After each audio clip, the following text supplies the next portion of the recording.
Boa tarde, terceiro ano. Então eu estou aqui para gravar a aula do dia 9/7, que é História. Bora lá? Lá na página de número 15, nós vamos começar fazendo a correção.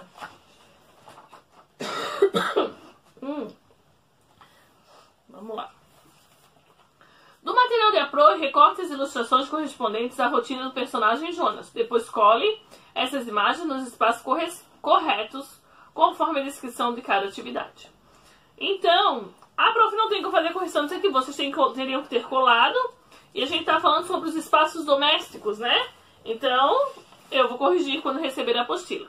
Mas os espaços domésticos são os espaços que fazem parte da nossa casa, né? Da nossa moradia. Página de 16. Isso, página de número 16. Número 2. Pinte os quadradinhos das cenas que retratam Jonas no espaço doméstico. Então, o número 2, você teria que pintar o primeiro, o segundo e o último. O primeiro retângulo, o segundo... retângulo não, desculpa, quadradinho, né? O primeiro quadradinho, o segundo... O primeiro ele está na cama, o segundo está tomando café. O terceiro está no pouso de ônibus, não é um espaço doméstico, não está na casa, né? O outro, ele está dentro do ônibus. O seguinte, ele está... A imagem da prof está bem ruim. Na biblioteca. Então, biblioteca não é um espaço doméstico, né? É um espaço público. Então, ao meio-dia ele almoça no restaurante. Restaurante é um espaço público, né? Ou privado, depende. Certo? Tem restaurantes públicos e restaurantes privados. Às 18 horas da tarde, Jonas sai do trabalho. Então, ele está no trabalho. Esse trabalho é um espaço privado ou público, depende da empresa que ele trabalha. E às 20 horas, ele costuma descansar com a família. Então, ele está em casa ou é um espaço doméstico. Então, ali, ó. Os espaços de convivência pública são os demais, certo? De acordo com sua vida pessoal, identifique com a letra D o que faz dentro do ambiente doméstico. E P, o que faz parte do espaço de convivência pública. Então, acordar, tomar banho e escovar os dentes, letra D. Comer pipoca e assistir a televisão, letra D. Fazer as tarefas escolares, ok. Pode ser letra D, porque você pode fazer em casa, mas pode ser letra P também, porque você pode fazer na escola, né? Como a gente estava acostumado, tinha amigos que ficavam o dia todo na escola, então a função da tarefa ficava no mesmo horário da escola, né? Visitar um zoológico municipal, letra P. Arrumar a mesa para as refeições, letra D. Brincar no parquinho da praça, letra P. A número 5 não dá para me corrigir, né? Ela é individual. Ali diz assim, agora eu sei. Vamos lá. Vou fazer a leitura.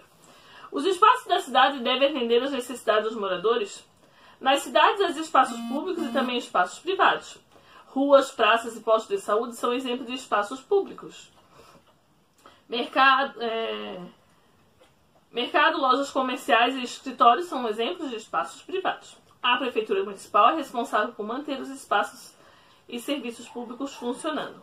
O espaço doméstico é o local onde as pessoas moram. Ok? A página 17, 18 e 19 é somente leitura. Então, vocês irão fazer a leitura. Por que a prof está cobrando a leitura? Porque eu vou falar novamente. Nas aulas anteriores que a gente se encontrou na videoconferência, a prof percebeu que temos que treinar mais a leitura. Então, se eu leio melhor, eu interpreto melhor, eu entendo melhor. Então, por esse motivo, vocês estão fazendo a leitura prévia do conteúdo. Certo? Eu não vou ficar lendo sozinha, lendo uma vez, porque a gente não está conversando, né?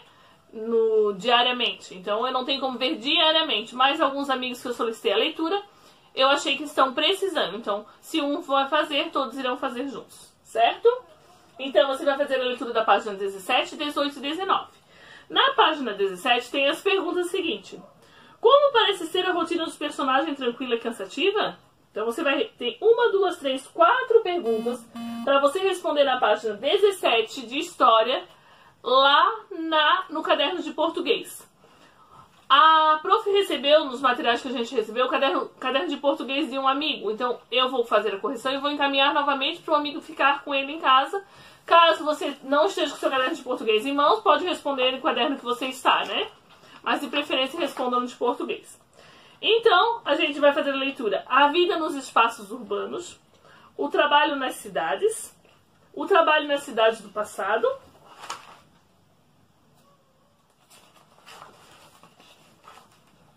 isso aí. Então a gente sempre, a prof sempre fala lá desde o começo, né?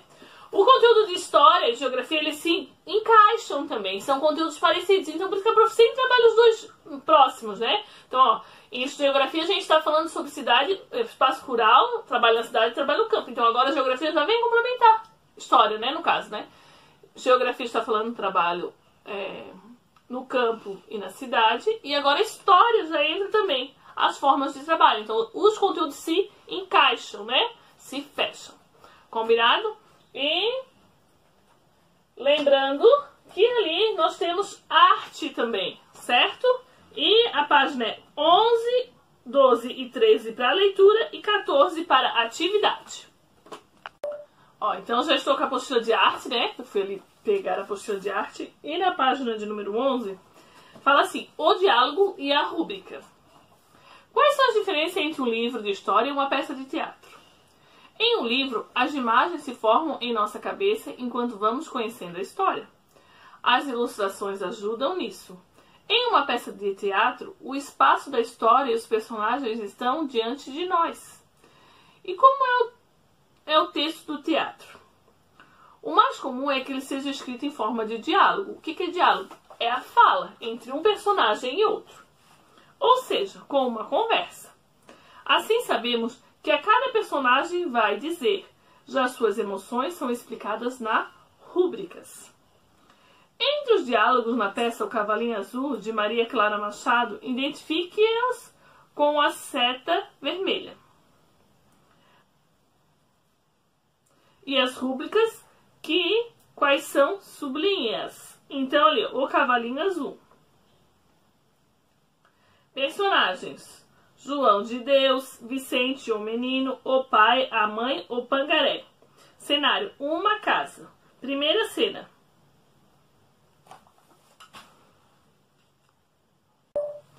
Então ali, ó. Ah, prof, mas eu não entendi. O diálogo é a fala entre os personagens. A rúbrica, ela aparece no texto ali, ó. São as ações que o personagem tem que ter. Então, a cena começa na página de número 11, o texto 11 e 12. Então a prof vai fazer o seguinte: a primeira ali é o velho. Então ali, quando tem a flechinha azul, é um personagem. Então é um diálogo. Quando tá escrito de linha, tem uma linha azul embaixo, é a ação. Então é a rúbricas. É a ação que o personagem tem que fazer. Então vamos lá, eu vou ler o primeiro, certo? Velho: eu me chamo João de Deus. Estou aqui para contar a vocês a história do menino Vicente e seu cavalo. Vou contar como é que essa história começou. Começou aqui. Aí a rúbrica vem, as rúbricas, né? Pela esquerda entra o menino e a mãe carregando a casa. Então, ele está mostrando como funciona um texto diferentemente de uma história, de um livro, né? Um texto do teatro. Que vem o quê? Marcações específicas para quando a pessoa entra, quando a pessoa tem que sair, quando o cenário vai fazer uma modificação. Eu espero que todos já tenham ido a um teatro, né? Tendo essa oportunidade.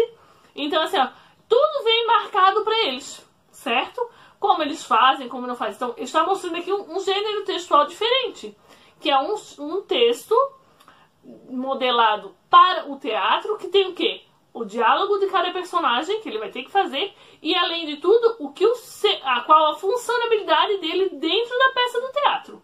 Quando a gente lê um livro, né? Deixa eu pegar um livro qualquer aqui. Deixa eu pegar este, foi o primeiro que eu peguei. Pedro vira porco espinho. Então, se eu ler um livro para vocês vão ter a minha fala, somente eu vou ler a fala dos personagens, certo? Ou se você fosse ler. Muitos livros não têm imagem, então você pode imaginar, certo? Se eu for numa peça de teatro, eles se organizam e se... como é que a prof pode dizer? E se treinam, né? Eles ensaiam, essa é a palavra correta, de uma forma diferente. Então, a prof só está apresentando para vocês o texto, né? Vocês irão ver. Para ser melhor entendido, você pode ler em conjunto com outra pessoa, certo? Então ali tem os personagens, o Vicente. Então aparece o quê? Cada fala de cada personagem, o nome do personagem e depois a ação que ele tem que fazer. O que vai acontecer naquele contexto do teatro. Diferentemente da história. Uma história lida não diz assim, o menino irá virar o corpo. O menino, né? Pedro é um menino assim, gosta de dinossauros e de brincar com os amigos, desenhar e ganhar carinho. Isso é a história do narrador, né? Não tem o Pedro está falando. Não, então ele não tem um diálogo direto. Mas ele tem a fala do narrador. Então eu acho que vocês compreenderam. Se não compreenderam, dá um toque, a prof responde de novo. Então é a diferença de um texto, de um livro, para um texto produzido para uma peça de teatro. Certo? E o nome do texto é o Cavalinho Azul, acho que é o Cavalinho Azul. Depois disso, deixa eu ver a página aqui. Na página de número 14, vocês vão ter uma atividade.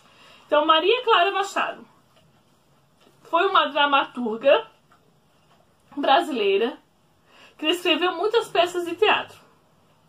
Então, dramaturgo é o autor das peças de teatro. É aquele que pensa, que planeja, que escreve a história, ele todo o contexto, toda a movimentação que a história vai ter.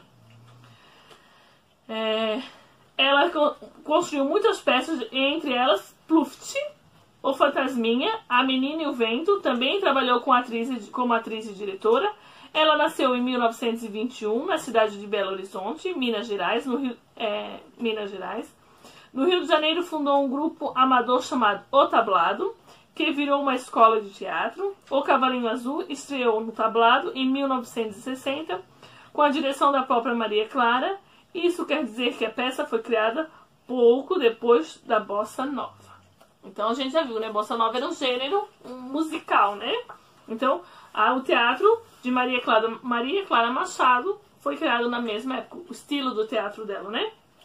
Perguntem aos integrantes mais velhos de sua família de que conhecimento artístico da virada dos anos de 1950 para 1960 eles se recordam. Certo. Então ali é uma pesquisa.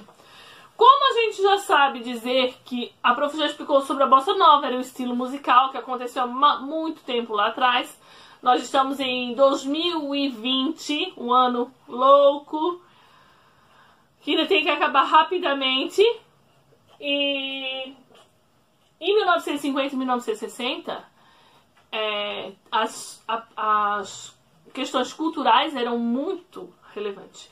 Começaram em 1920 ali, com mudanças na vestimenta, um modo diferente de agir da sociedade. Então, a história conta que em 1970, né, teve uma grande mudança cultural, um estilo teatral e musical diferente da sociedade, né? Então, dizem que de cada década, que são de 10 em 10 anos, aconteceu alguns movimentos culturais, diferentemente do que a gente vê hoje, né? Então, a questão de cultura, de música, de teatro foram surgindo no Brasil ao longo dos tempos, com a influência de todos os países. Então, você vai perguntar para sua avó, para o seu avô: "Ah, prof, eu não consigo." Então, você vai pesquisar na internet. Vai pesquisar o quê? Quais acontecimentos artísticos apareceram entre 1950 e 1960? O que você encontrar, que você achar mais interessante, você registra ali na apostila. Ok? Beijinho.